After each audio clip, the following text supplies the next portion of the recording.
السلام عليكم، وياكم حسين انجل. اليوم حبيت اشوفكم الجاوة. الحمد لله والشكر. طبعا هن بيضات وحبيت اسوي لكم اياهن واشوفكم اياهن. مثل ما تشوفون طبعا هاي النفيه بس ما اقدر افتح عليها اكثر من هذا الشيء. طبعا ذن الالمنيوم الحمد لله والشكر. حتى ما اعرف ايش قد جواها بالضبط.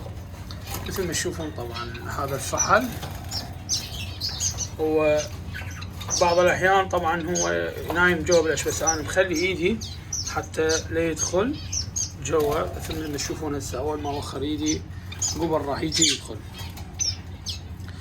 طبعا جواهن بيض تقريبا لو 5 لو 4 ما أعرف، ما شايفين. مثل ما تشوفون هسه راح دخل.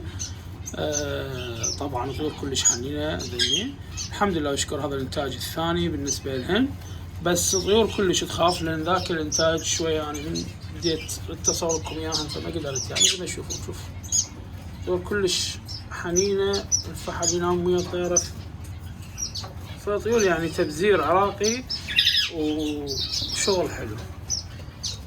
فإن شاء الله بس يطلع عن الأفراخ هم راح أصوركم إياهن وأشوفكم إياهن وشوفوا الألوان راح شلون تطلع حلوة، وشوفكم بيهن شنو من ألوان موجودة راح تطلع. ان شاء الله. انه طبعا البيض كله شاد، انا من خلال نظري له يعني اعرف انه هو شاد بدون ما افحصه بالاضاءه القويه. فانا يعني طبعا اباوع عليه انه هذا اعرف البيض شاد ام مو شاد. الحمد لله مثل ما اشوف انه البيض اللي داير مدايرها كله شاد.